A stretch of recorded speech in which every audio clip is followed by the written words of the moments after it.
저도 아들과 딸이 있는데 올해는 특별하게 아들은 고등부 1학년이고 딸은 중학교 2학년 중등부인데 이 두 아이가 함께 동일한 여름 사역을 하게 됐습니다. 교회적인 여러 상황상 중등부와 고등부가 함께 이제 여러 연합 수련회로 진행을 하게 되었고, 또 8월에는 또 동경 비전 트립을 함께 가게 되었습니다. 이 동경 비전 트립을 준비하는 아이들의 모습을 보면서 제가 처음 참석했던 단기 선교가 생각이 났습니다. 제가 대학교 2학년 때 처음으로 단기 선교를 가게 됐는데 처음으로 갔던 단기 선교가 일본이었습니다. 그래서 저는 2주밖에 안 가는 단기 선교인데도 1년 전부터 새벽에 1어 학원을 다니면서 어떻게든 제가 일본 말로 복음을 전해보리라라는 그런 아주 원대한 꿈을 꾸고 준비했던 그런 생각이 납니다. 우리 아이들의 모습을 보면서 그때가 생각이 나고, 참 우리 아이들에게도 또 함께 참여하는 우리 비전 트립에 참여하는 모든 우리 청소년들에게 자기 인생을 한번 돌아보고 하나님께서 이 세상을 어떻게 이끌어 가시며 그들의 삶 가운데 또한 어떠한 일들을 계획하고 계신지 발견하는 좋은 시간들이 되었으면 좋겠다라는 간절한 바람과 기도가 있습니다. 여러분들도 기도해 주시고 또 참여하는 모든 우리 청소년들을 격려해 주시면 감사하겠습니다. 그런데 제가 저 마음속에 고민이 한 가지 생겼습니다. 그 고민이 무엇이냐면, 평소에도 저희 자녀들에게 한국과 일본이라는 이 두 나라의 특수적인 역사적인 관계를 그리스도인의 입장에서 어떻게 그들에게 가르칠 것인가에 대한 고민이 참 많았는데, 이 단기 선교를 준비하는 이 작금의 이 상황을 살펴보면 그런 갈등과 어려움이 더 심화되고 있고, 그런 와중에 단기 선교를 준비하는 이 두 아이에게 나는 무엇라고 가르쳐야 하는가라고 하는 그런 고민이 생겼습니다.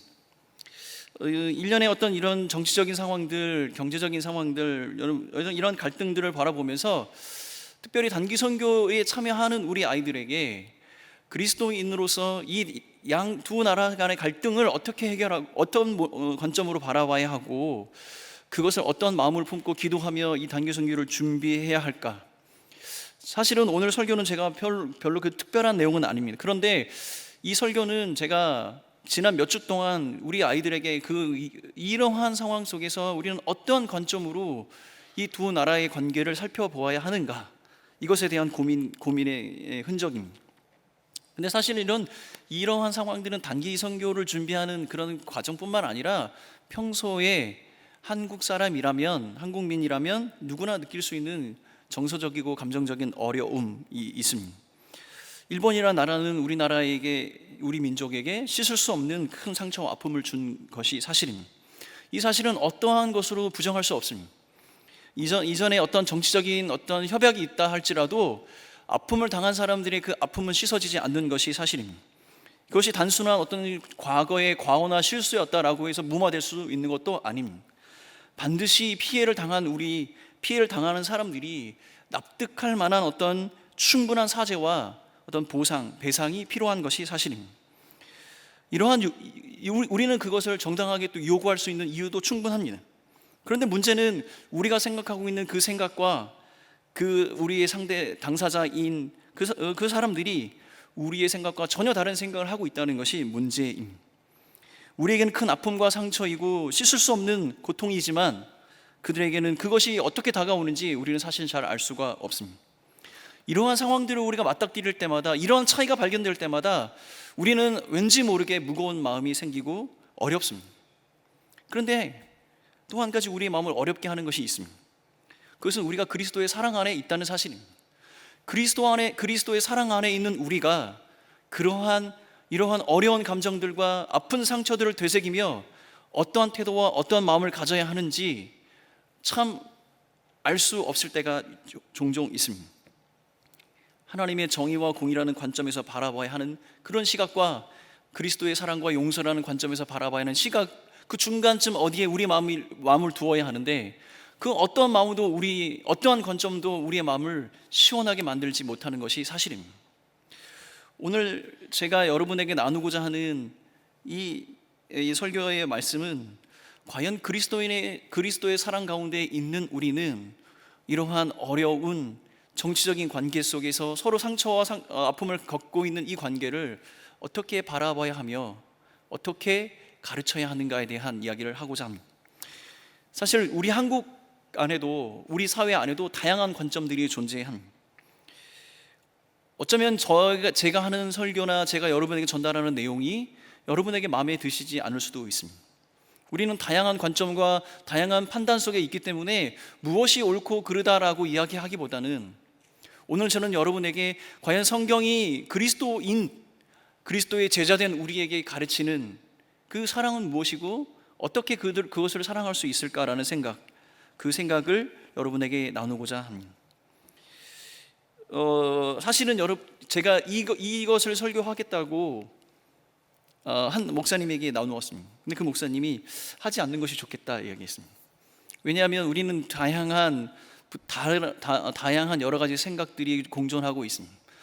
그런데 제가 살펴보았고 자료를 찾아봤지만 어떠한 분도 이러한 민족적 나라의 갈등과 아픔 가운데 우리 그리스도인이 취해야 할 마땅할 태도에 대해서 정확하게 이야기해 주는 분이 없다는 사실을 제가 알게 됐습니다.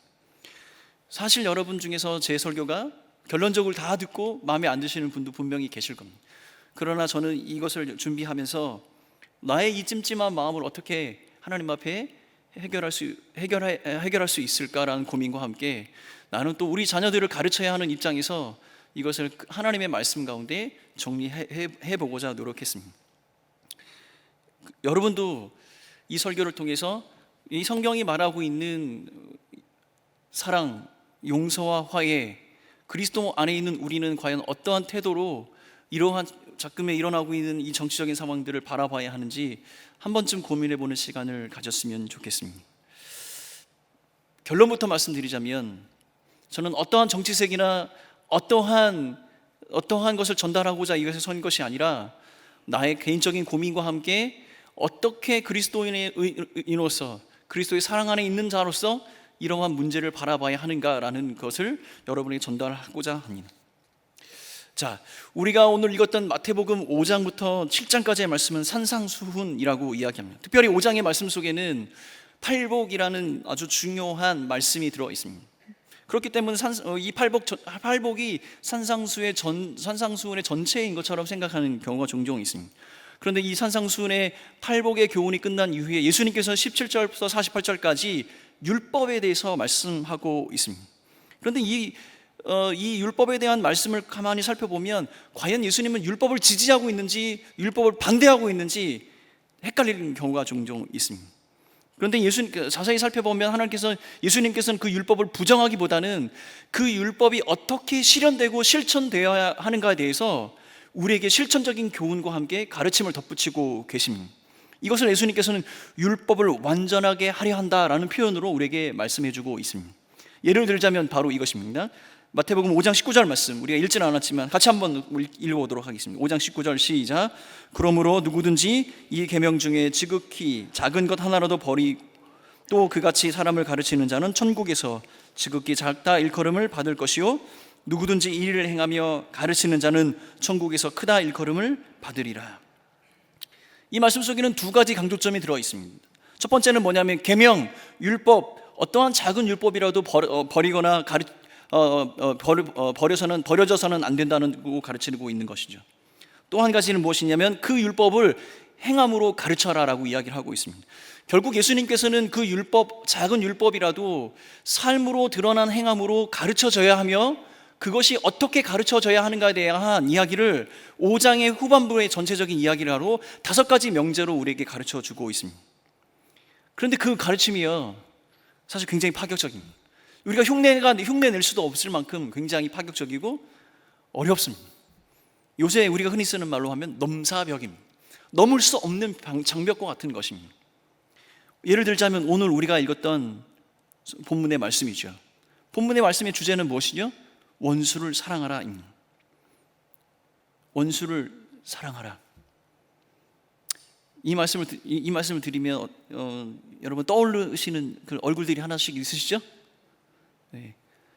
바깥 양반이라고 하는 그분, 안사람이라고 하는 그 사람, 그 자식, 오해하지 마십시오. 욕 아닙니다. 우리 자식을 얘기하는 겁니다. 우리는 어쩌면 우리의 수많은 관계 속에서 크고 작은 이런 작은 관계 속에서 원수가 되기도 하고 원수의 역할을 하기도 합니다. 그런데 예수님께서는 그 원수를 사랑하라라고 이야기하고 그것보다 더 심하게 그들을 위해서 기도하라라고 얘기를 하고 계시는 거죠. 여러분, 이 사실이 이러한 예수님께서 하시는 말씀이 쉽습니까? 한 분도 이렇게 하시는 분이 없네요. 여러분, 이 말씀을 읽을 때마다 여러분 마음에 평안이 느껴지십니까? 그러면 동일한 맥락에서 오늘 마태복음 5장에서 예수님께서 율법에 대해서 가르치는 그 가르침 한 가지 더 생각을 해보도록 하겠습니다. 5장 38절 말씀입니다. 5장 38절 한 목소리로 읽겠습니다. 시작. 또 눈은 눈으로 이는 이로 갚으라 하였다는 것을 너희가 들었으나. 여러분, 이 눈은 눈으로 이는 이라는 이것은 복수법, 동형 동해 복수법 이러한 율법의 근간을 이루는 아주 중요한 원칙입니다. 근데 이것이 성경에 나와 있는 율법만이 그런 것이 아니라 고대 근동의 많은 법률을 제정할 때 그 법률의 근간이 되는 원칙이 바로 이런 것이었습니다. 그를 상하게 하는 자라면 똑같이 상하게 하고 절도한 자에게는 똑같이 그것을 배상하도록 하는 것입니다. 이것이 여러 법률의 근간이 되었다는 이야기는 모든 사람들이 그 당시 합리적으로 받아들일 만한 그런 사실이라는 것이죠. 그런데 예수님께서는 이 모든 사람들이 받아들일 만한 그런 사실 가운데 덧붙여서 이야기하고 계신 부분이 있어요. 악한 자를 대적하지 말라. 누구든지 내 오른뺨을 치거든 왼뺨을 돌려대라. 속옷을 가져가고자 하는 자에게 겉옷까지 가져가게 하며. 여러분들 이런 일들이 가능할까요? 이런 일들이 우리 삶에서 가능하다고 생각하십니까? 여러분, 그냥 좋은 말씀이에요. 이 성경을 읽을 때마다 고개만 끄덕끄덕하고 넘어갈 일이 아니라는 거예요. 예수님께서는 율법에 대한 어떤 사실을 이야기하고 그 율법이 우리 삶에 어떻게 적용되고 실천돼야 할지 구체적으로 그렇게 이야기를 하고 우리에게 가르쳐주고 계시는 거예요. 동일한 맥락으로 오늘의 이러한 상황들이 이루어진다면 원수도 사랑할 수 있게 되는 겁니다. 근데 이러한 것들이 우리 삶에서 일어나지 않는다는 이야기는 원수를 사랑할 수 없는 그러한 상황이라는 것이죠. 여러분에게 제가 질문을 하겠습니다. 여러분, 오늘 설교의 제목이 뭔지 아십니까? 오늘 설교의 제목은 사랑할 수 있을까요? 사랑할 수 있을까요? 우리가 생각하는 보편적인 윤리의식이나 역사의식, 공존과 협력에 대한 의식이 없이 삐뚤어져가는 저 일본 사람들을 사랑할 수 있을까요? 여러분, 어떤 부흥회에서 어떤 부흥회 목사님이 막 설교를 하시다가 여러분의 공동체에 있는 여러분의 형제와 자매들을 사랑하십시오. 그러니까, 아멘. 여러분의 가족을 사랑하십시오. 아멘. 여러분 남편을 사랑하십시오. 아멘. 하는데 그 뒤에 계신 어떤 권사님이 아멘보다는 조금 길게 뭐라고 중얼을 하셨대요. 그래서 옆에 들어보니까 여러분의 남편을 사랑하십시오. 그랬더니 그 권사님이 그놈은 안 돼. 원수를 사랑하십시오. 일본은 안 돼. 여러분, 이게 우리가 보편적으로 가지고 있는 지금 우리 정서의 상태예요. 그죠? 우리가 역사적인 사실로 아픔과 상처를 겪은 당사자들도 계시고 그 가족들도 계십니다. 저는 그 당사자와 가족이 아님에도 불구하고 우리가 가지고 있는 기본적인 정서는 그 아픔과 상처를 되새기게 하고 그것에 대한 정당한 사죄와 용서가 없는 그런 태도를 보이는 그들을 용서할 수 없는 그 마음이 우리 마음속에 있습니다. 계속해서 우리 본문과 연관한 5장의 말씀을 살펴보면 예수님께서는요, 율법에 대해서 가르치시면서 이렇게 얘기했어요. 제자들에게 너희들의 의가 서기관과 바리새인보다 낫지 못하면 천국에 갈 수 없다. 그 이야기를 하시면서 이러한 율법을 지키기 위해서 너희는 이렇게 해라라고 말씀하고 계시는 거예요. 그럼 예수님께서 바라시는 것은 무엇이냐면 율법의 정신을 지켜내기 위해서 분투하며 노력하는 서기관과 바리새인들처럼 살아가는 것 이상으로 우리에게 특별하게 요구되어지는 의가 있다는 거예요. 의로운 삶이 있다는 것입니다. 아주 높은 수준의 의. 나를 험담하고 나를 모함하고 나를 원수지게 하는 그들을 향해 사랑하고 기도하라는 아주 높은 수준의 의를 우리에게 요구하고 계시는 겁니다. 여기서 우리의 불편함이 시작이 됩니다. 여기서 우리의 불편한 마음이 시작이 됩니다. 잘 알겠어요. 예수님이 뭐라고 말씀하시는지 너무 잘 알겠어요. 목사님 이 말씀이 어떤 의미인지 잘 알 것 같습니다. 그런데 말이죠. 저렇게 일관되게 삐뚤어져 나가고 세상의 사람들과 소통하지 않고 보편적인 역사의식과 윤리의식이 없는 저 일본 사람들이 먼저 하나님 앞에 회개하고 돌아와야 되는 거 아닙니까? 이런 마음이 우리 마음에 있죠. 우리 마음 가운데 그것이 충돌하고 있죠. 예수님께서 우리에게 요구하시는 아주 높은 수준의 의, 율법을 통해서 이루는 높은 의로운 삶에 대해서 우리에게 말씀하고 가르치는 거 다 알아요. 그래서 이런 불편함은 무엇이냐면 다 알지만 그것이 아니라고 거부하는 것이 아니지만 그것이 우리 안에 이루어지지 않는다는, 이루어질 수 없다는 사실에 대해서 우리는 불편함을 느끼고 있는 겁니다. 그런데 말이죠, 제가 이 설교를 준비하면서 많은 책도 읽고 성경도 많이 읽었어요. 근데 이러한 불편함이요 우리에게만 있는 것이 아니더라고요. 성경에 나와 있는 많은 인물들도 이러한 불편함 속에 살았어요. 잘 아는 사람 한 사람 있죠. 누구죠? 이렇게 질문하면 답이 안 나올 걸 제가 알기 때문에. 요나라는 사람이 있어요. 우리 요나의 역사적인 그 배경을 살펴보면 우리와 지금 너무 흡사해요. 요나는 하나님께 부르심을 받고 니느웨라는 곳에 가서 복음의 메시지, 회개의 메시지를 전달하도록 부르심을 받았습니다. 근데 그 니느웨라는 나라는 강력한 군사력을 가지고 이방의 많은 민족들을 아주 잔인하게 통치한 민족이에요. 반면에 요나라는 사람은 아주 약소국인 이스라엘의 아주 작은 보잘것없는 선지자였어요.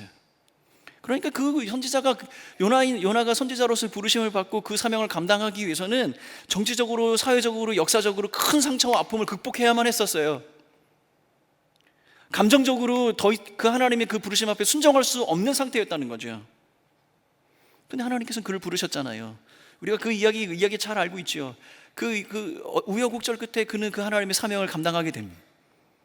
근데 그 이상한 일이 일어났어요. 하나님께서 그들을 회개시키시고 단 하루 만에 그 모든 나라가 하나님 앞에 그 모든 심판과 죄악으로부터 사면을 받는 일이 일어납니다. 그 놀라운 일이죠. 근데 요나는 그 놀라운 일이 너무 불쾌하고 불편했어요. 그래서 하나님께 성냈습니다. 화를 냈다고 나와 있어요. 왜 불편하죠? 죽어가야 할 민족, 심판을 받아야 할 민족이 그 심판과 죽음에서 벗어나 구원을 받는 것이 요나에게는 왜 불편한 상황이고 어려운 상황이고 불쾌한 일이 됐을까요? 어쩌면 요나가 무엇인가 중요한 한 가지 사실을 깨닫지 못하고 있었던 것 같습니다. 요나서 4장 11절 말씀 같이 한 목소리로 읽겠습니다. 시작. 하물며 이 큰 성읍 니느웨는 좌우를 분별하지 못하는 자가 12만여 명이요 가축도 많이 있나니 내가 어찌 아끼지 아니하겠느냐 하시니라. 여러분, 요나서를 가만히 읽어보면요, 요나서는 오픈된 결말입니다. 하나님께서, 이게 요나서의 맨 마지막 절이거든요. 4장 11절의 말씀이 요나에게 하나님께서 직접 말씀을 하십니다. 근데 그 뒤에 요나가 어떤 모습으로 어떻게 그의 삶이 바뀌거나 그가 어떻게 대답을 했는지에 대한 결말이 없어요. 그 이야기는 무엇이냐면 하나님께서는 이 요나서의 이 말씀을 통해서 무엇인가 가르쳐주고 싶은 중요한 메시지를 전달하셨다는 거예요. 그것이 4장 11절이에요. 그 4장 11절의 말씀이 무엇이냐면 요나가 깨닫고 알아야 할 한 가지, 중요한 사실 한 가지를 알지 못했어요. 그것은 무엇이냐면 자기가 만든 피조물을 죽기까지 사랑하셨던 그 하나님의 마음, 그 하나님 아버지의 마음을 알지 못했던 것이죠. 누가복음 15장에도 비슷한 사람이 또 나옵니다. 누가복음 15장에 어떤 사람의 이야기가 나오는데 그 어떤 사람에게는 아들이 2명이 있었어요. 근데 둘째 아들이 페륜이에요. 아버지가 살아계신데 그 유산을 달라고 하고 그 달란 유산을 가지고 도망을 쳐 집에서 가출을 해버림. 그리고 그 아버지께서 주신 그 유산을 다 유흥으로 탕진하고 결국은 아버지만이 나를 다시 살릴 수 있다고 생각하고 아버지께로 돌아오기로 작정을 합니다. 근데 우리가 다 잘 알고 있죠. 아버지께 돌아왔을 때 어떤 일이 일어났죠? 아버지는 그 아들이 죽었다가 다시 살아나는 아들이라고 여기며 잔치를 베풀고 옷을 입히고 반지를 끼우고 목에 입을 맞추고 기뻐합니다. 아주 감동적인 스토리입니다. 뭐 드라마로 만들어도 영화로 만들어도 충분한 아주 감동적인 스토리죠. 근데 이 감동적인 스토리에 찬물을 끼얹는 사람이 한 사람이 있어요. 이 사실이 너무 불편한 사람이 있어요. 아버지에게는 또 다른 아들이 있었어요. 큰 아들이 있었어요. 그 아들이 밭에서 일하고 돌아오다가 그 잔치가 베풀어진 그 광경을 바라봅니다. 그리고 이해할 수가 없는 거예요. 그래서 하인에게 묻습니다. 이 잔치가 무슨 잔치냐? 당신의 동생 아버지의 아들이 돌아왔습니다. 아버지께서 이 아들은 죽었다가 살아난 아들이라고 생각하며 잔치를 베풀고 온 사람들이 축제 지금 잔치 속에 있습니다. 성경에 이 큰 아들이 분노했다고 나와 있습니다. 분노했다. 아버지에게 죽었다가 다시 살아난 아들과 같은 그 작은 아들이 돌아온 사실이 왜 큰 아들은 분노를 해야 하는 일이었을까요? 아버지에게는 기쁨의 잔치를 열어야 할 만한 상황이 왜 그 아들은 그것을 분노하고 불쾌하고 그러한 상황이 되었을까요?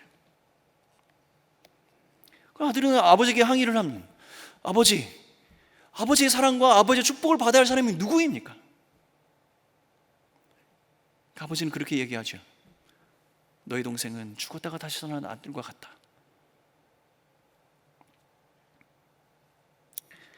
왜 그랬을까요? 아마도 그 아들은 아버지가 어떤 마음을 가지고 계셨는지, 아버지가 잃어버린 그 동생을 향해 어떤 마음을 갖고 계셨는지 몰랐을 것 같습니다. 누가복음 15장 20절 말씀, 우리 같이 목소리로 읽겠습니다. 시작. 이에 일어나서 아버지께로 돌아가니라. 아직도 거리가 먼데 아버지가 그를 보고 측은히 여겨 달려가 목을 안고 입을 맞추니. 잃어버린 아들이 돌아오기를 간절히 바라는 아버지의 모습이 여기 들어가 있죠.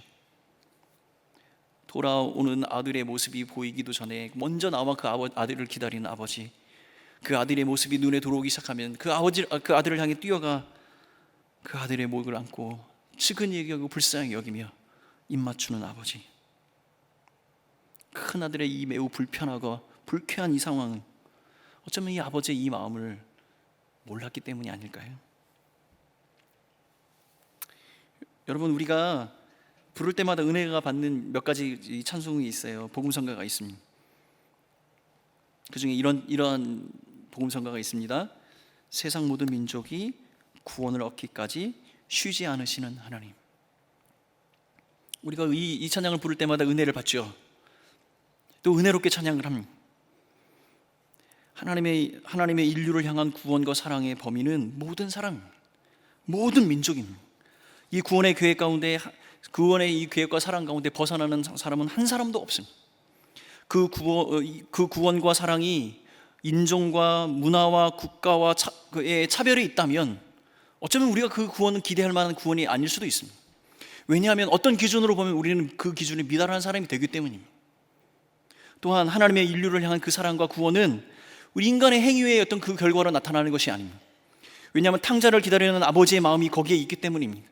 니느웨 백성들이 심판 가운데 있어야 마땅하지만 그 심판을 참으시고 그들을 구원하시기로 작정하셨던 하나님의 마음을 보면 우리 인간의 어떤 행위의 모습은 결코 그것이 우리의 구원을 좌지우지하는 것이 절대 아니라는 사실을 알 수 있습니다. 모든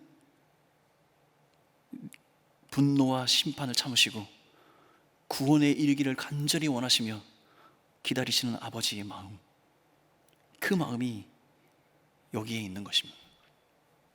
오늘 우리가 읽었던 마태복음 5장 45절 말씀입니다. 같이 한 목소리로 읽겠습니다. 시작. 이와 같이 한즉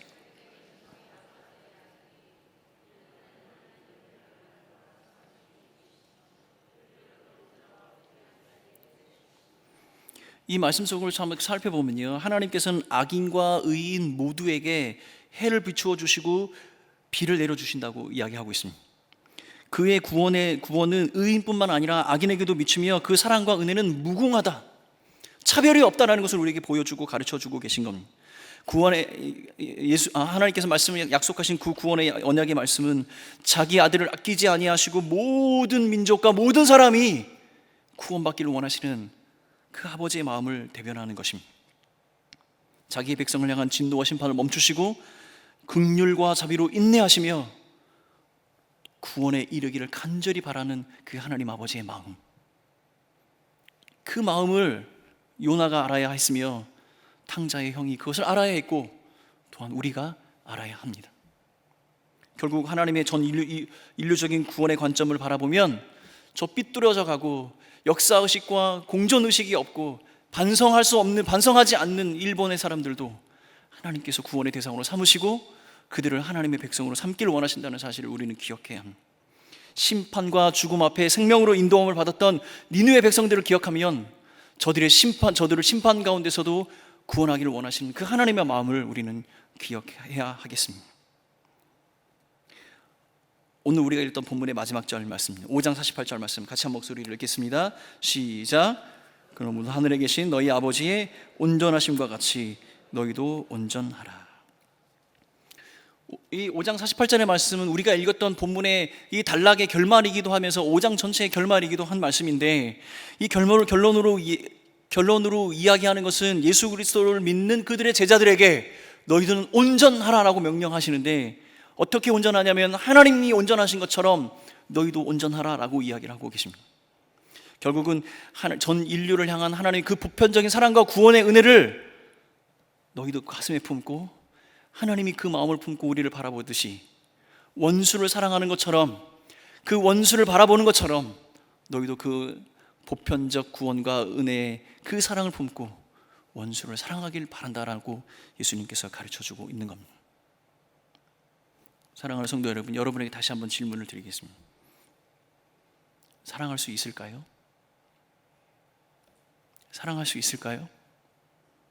어렵죠. 힘듭니다. 여러분, 예수님의 제자들에게 마태복음 5장의 말씀을 통해서 율법에 대해서 가르쳐 주셨는데, 그 율법은 우리가 지킬 수 있는 범위의 영역을 넘어서는 것들입니다. 어떻게 그 일들이 가능하다고 여러분 단정할 수 있어요? 여러분, 이 5장의 말씀을 읽으면서 고개를 끄덕끄덕이면서 은혜 받고 넘어가는 그런 장인을 어떻게 그렇게 할 수가 있죠? 불가능한 일들이에요. 그런데 여러분, 우리 한 가지 또 기억해야 될 사실이 있어요. 우리의 삶 가운데도 이런 불가능한 사실들이 일어났다는 것을 우리는 기억해야 합니다. 우리의 삶 가운데도 이런 가능하지 못한 일, 가능할 수 없었던 일이 우리 안에도 일어났다는 사실을 여러분 기억해야 합니다. 로마서 5장 8절 말씀 같이 읽겠습니다. 로마서 5장 8절 말씀입니다. 시작. 우리가 아직 죄인 되었을 때 그리스도께서 우리를 위하여 죽으심으로 하나님께서 우리에 대한 자기의 사랑을 확증하셨느니라. 여러분, 이 말씀 앞에는 어떤 말씀이 있냐면 로마서 5장 8절의 말씀 앞에 이런 말씀이 있어요. 의로운 사람이나 선한 사람을 위해서 목숨을 내어주는 것은 간혹 있을 수 있다. 그런데 사랑을 받을 만한 자격이 없는 죄인들을 위해서 자기의 아들을 죽기까지 내어주신 그 하나님의 마음이 여기에 있습니다. 이 불가능할 것 같던 사실이 우리에게 일어났어요. 여러분, 우리가 이 자리에 앉아서 예배자로 하나님을 경배하는 경외자로 여기에 서 있고 앉아 있을 수 있는 이유는 무엇이냐면, 우리 하나님께서 자기의 아들을 내어주시기까지 우리를 사랑하셨기 때문에, 그 불가능한 일이 일어났기 때문에 우리가 여기 와 있는 것 아닙니까? 여러분, 우리가 시편의 말씀을 계속 묵상해 왔었어요. 우리는 시편을 쓴 기자들, 시편을 쓴 사람들의 마음들을 우리가 읽으며 그들을 본받아야겠습니다. 시편에는 무수히 많은 시편의 고백들 가운데 그들이 당하고 있는 곤고함과 어려움에 대한 토로들이 있습니다. 악인에게 당하는 고통과 어려움 가운데 숨죽여 탄식하는 사람들의 기도가 담겨져 있습니다. 그런데 그들이 일관적으로 이야기하는 것은 무엇이냐면, 그 정의와 공의의 역사적인 심판은 하나님께서 하실 것이다. 하나님께서 그들의 행위대로 정의와 공의로 심판하는 그날이 올 것이다. 일본이라는 나라가 하나님의 공의와 정의로 심판을 받는 그날이 올 겁니다. 그것은 일본이라는 나라이기 때문이 아니라 세상의 모든 사람은 하나님의 공의와 정의로 심판을 받는 그날이 올 겁니다. 반드시 심판의 날이 옵니다. 여러분, 우리의 삶의 주권을 하나님께 드렸듯이 우리가 판단해야 하는 것들, 우리가 판단하고 싶은 모든 것들을 하나님께 맡기고 그가 가지고 계신 정의와 공의로 심판하실 그날을 기대하며 우리는 우리의 제자의 삶들을 살아가는 우리가 되어야겠습니다.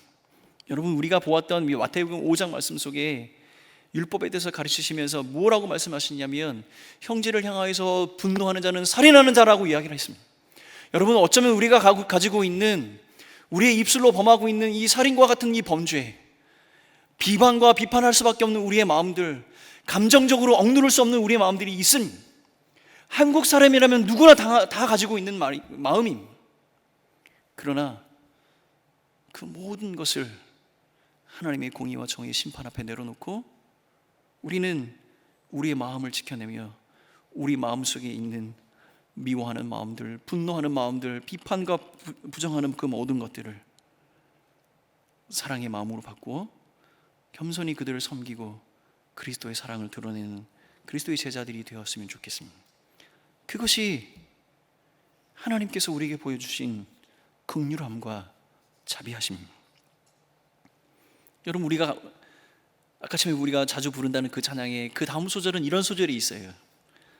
주의 심장 가지고 우리 이제 일어나 주 따르게 하소서. 주의 심장을 가졌다는 이야기는 하나님의 마음을 우리에게 품었다는 이야기입니다. 하나님께서 이 세상의 모든 민족이, 모든 만국과 천하 만국이 주님의 존전 앞에 나와 경배자로 쓰고 하나님을 경외하는 그날을 기대하며 구원에 이르기까지 참고 인내하시는 그 하나님의 마음을 우리의 마음속에 담고 그 심장 가지고 우리 하나님의 마음을 쫓아 믿음으로 살아가는 우리 모두가 되었으면 좋겠습니다. 어쩌면 그들은 우리가 생각하는 것보다 더 하나님의 사랑이 필요한 사람들이고 하나님의 긍휼과 자비가 필요한 사람들일 수도 있습니다. 그들은 거부하고 그들은 알 수 없다라고 이야기하지만 하나님이 보실 때 정말로 잃어버린 아들과 같은 그런 사람들일 수도 있다는 사실을 우리는 기억해야 합니다. 그러므로 하나님께서 예수 그리스도께서 다시 오시는 그날, 하나님 앞에서 천국 잔치가 벌어지는 그날, 우리는 그들과 함께 기쁨의 잔치를 참여할 수 있도록 우리의 마음을 거룩히 지켜내고 우리의 마음의 분노, 우리 마음속에 있는 형제를 미워하는 것 모든 것을 내려놓고 사랑하고 섬기며 용서하는 그리스도의 제자들이 되었으면 좋겠습니다. 어쩌면 그들이 경험하지 못하고 알지 못하는 그리스도의 용서와 사랑이 필요하다면 우리의 모습을 통해 그 용서와 사랑이 전달되어지고 우리의 모습 속에 그리스도의 복음과 하나님의 사랑이 전달되어져야 하겠습니다. 이것은 어떠한 정치적인 논리나 민족적인 아픔으로도 해결되지 않는 것입니다. 우리 마음속에 어렵고 힘들고 우리 마음속에 그것을 우리 스스로가 어떻게 컨트롤할 수 없는 사실임에도 불구하고 아버지의 마음을 담기 위해, 우리 아버지의 마음을 품기 위해 힘쓰고 애쓰는 우리 모두가 되도록 성령 하나님께 우리를 맡기고 믿음의 길 걸어가시는 온 성도들이 되시기를 예수님의 이름으로 축원합니다.